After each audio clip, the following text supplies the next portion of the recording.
लोगों को सिखाते रहना है। आपकी गलती को मैं गलती नहीं बताऊंगा तो आपको मालूम चलेगा। एक अगुआ का काम है, एक सेवक का काम है। हेलो सुनो, आपकी गलती को यदि मैं नहीं बताऊंगी कि आप गलती कर रहे हैं तो आप कैसे जानोगे कि वो गलती है? समझ रहे हैं कि नहीं समझ रहे?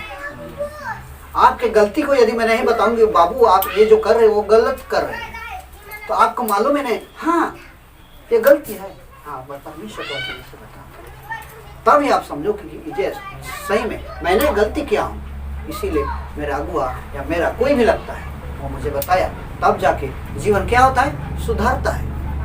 जब मैं आपको गलती नहीं बताऊंगा तो आप नहीं सुधरोगे, आप जानोगे नहीं, अनजान रहोगे उस चीज से। इसका मतलब ये नहीं कि मैं आपकी गलती को बता रहा हूं तो मैं आपके ऊपर, किसी के भी ऊपर मैं क्या कर रहा हूं, दोष लगा रहा हूं। सुनो ध्यान से, एक दोष लगाने वाली बीमारी जो नकारात्मक रूप से कलीसिया में फैलते रहता है। दोष लगाने वाली जो बीमारी है ना, वो कलीसिया में नकारात्मक रूप से फैलते ही रहती है, आज भी फैली हुई है। इसको क्या करना है, नकारात्मक सोच को नष्ट करना है, और उस नकारात्मक सोच को सकारात्मक ही नष्ट कर सकता है। हालेलुया, समझ रहे हैं? इसीलिए यदि हम किसी को कहते हैं कि आप गलती कर रहे हैं, इसके पहले ये सुन लो, इसके पहले ये जान लो मंडली, परिवार, कलीसिया के सभी लोग, कि इससे पहले कि परमेश्वर यीशु मसीह तुम पे और मुझ पे दोष लगाया है। हालेलुया।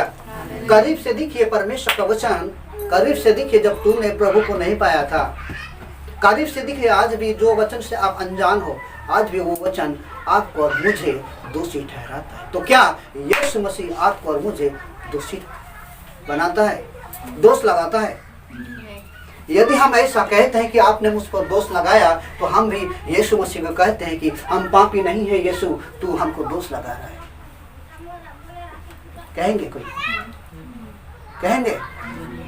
सबसे पहले हम किसी को दोष नहीं लगाते हैं, परंतु वचन हमें दोष लगाता है। बात को समझिए, ये नकारात्मक जो विचार कलीसिया में मंडरा रहा है, उस नकारात्मक से आपको उभार के आगे आना है, समझना है दोष किसको बोला जाता है, दोष लगाना किसको बोला जाता है, उसको ध्यान रूप से समझना है, ध्यान से। यीशु मसीह तो हमारे ऊपर दोष लगाया, हम दूसरे जाति के ऊपर दोष लगाते, तो फिर हमने सुसमाचार कहे सुनाता है कि तुमने पाप कर रहे, तो फिर हम कहे बता रहे हो उसको, कहे बताने जा रहा है कि तुम पाप कर रहे, वो भी तो हमारा दोष है। समझ रहा है या समझ गया? समझ में आ रहा है? इससे पहले यीशु मसीह हमारे ऊपर दोष लगाया, इससे पहले कि परमेश्वर का जीवित वचन हमारे ऊपर दोष लगाया है सारे विश्वासी। हम नहीं कह सकते कि परमेश्वर आपने हमारे ऊपर दोष लगाया क्योंकि हम तो अपने पूर्वजों से हम धर्मी है, हाँ? हमने किसी प्रकार का पाप किया ही नहीं, हमें आपकी लहू की आवश्यकता नहीं, हमें आपके वचन की आवश्यकता नहीं है, हमें आपके उद्धार की बात की आवश्यकता नहीं है। किसी ने कहा है? आपने कहा है ऐसा? सुनिए उस बात। यह नकारात्मक विचार, यह नकारात्मक विचार जो शैतान ने इंसान के ऊपर डाल दिया है, आपके जान से निकलना है। जहां गलत होता है उसको हमें सही करना है। क्या करना है? उस समय ऑलरेडी पहले से ही परमेश्वर की कलीसिया थी कि नहीं? था कि नहीं? उस समय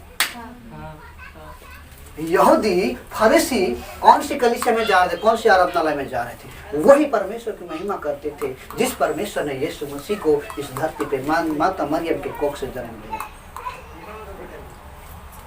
समझ रहे हैं? वहां पे भी परमेश्वर की कलीसिया थी, लेकिन उस कलीसिया ने खुदा परमेश्वर यीशु मसीह को ग्रहण नहीं किया, क्योंकि यीशु मसीह सत्य की बात करता था। सकारात्मक की बात करता था। वो हमेशा दुनिया की बात नहीं करता था, हमेशा स्वर्ग की बात करता था। क्या करता? मैं जो कुछ सुनता हूँ पिता से वही मैं बोलता हूँ, क्योंकि जिस मेरे पिता जो बोलता है मैं वही सुनता हूँ और बोलता हूँ। यीशु ने स्वर्ग की बातें बताना चालू किया कलीसिया में। अब जाके शास्त्री फरीसी भड़क गए, ये मेरे हमारे विरुद्ध में, हमारे व्यवस्था के विरुद्ध में गलत बोल रहे हैं, ये परमेश्वर का बेटा हो ही नहीं सकता। तब शास्त्री और फरीसी षड्यंत्र करने लगे कि यीशु मसीह जो सत्य की बातें करते हैं, अपने आप को परमेश्वर का पुत्र कहता है, उसको हम कैसे फंसाएंगे और मार डालेंगे। इसके चक्कर में शास्त्री फरीसी 24 घंटा यीशु मसीह के पीछे अपना जासूस लगाना चालू कर दिया। ध्यान से सुनिए, क्योंकि सत्य और सकारात्मक उनके बीच में डेरा नहीं कर रहा था। वो समझ रहे थे कि मुझे यीशु मसीह दोष लगा रहे थे, लेकिन यीशु दोष नहीं लगा रहे थे। उसने जो सुना वही बोला, और वही बोला हुआ वचन आज हम आपके और मेरे हाथ में जो है पवित्र शास्त्र बाइबल, उसी को हम पढ़ रहे हैं, सारा कलीसिया पढ़ रहे हैं। समझ रहे हैं? क्योंकि उसके अंदर सच्चाई सत्य समा नहीं पाया शास्त्री फरीसी लोगों के जीवन में। इसी प्रकार आज के वर्तमान युग में भी वही घटना हो रहा है।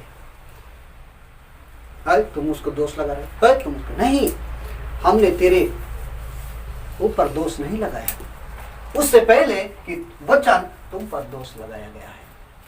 हालेलुया। उससे पहले वचन किसके ऊपर दोष लगाया है?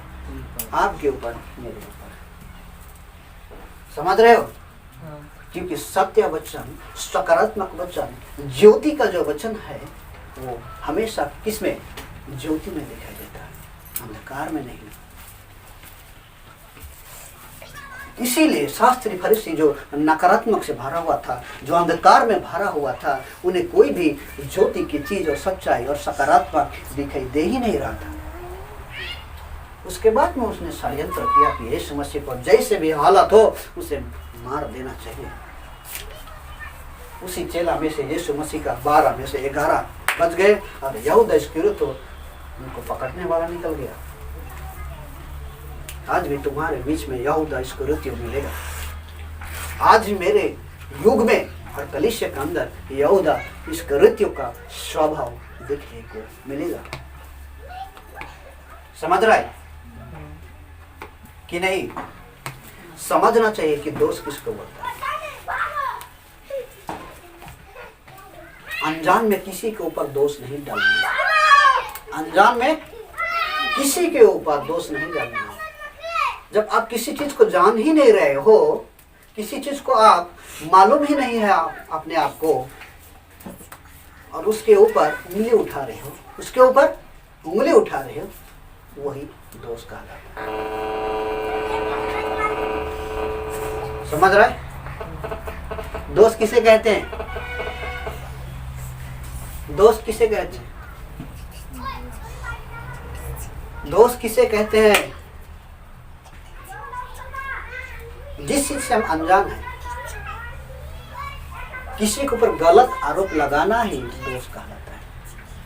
समझ रहे?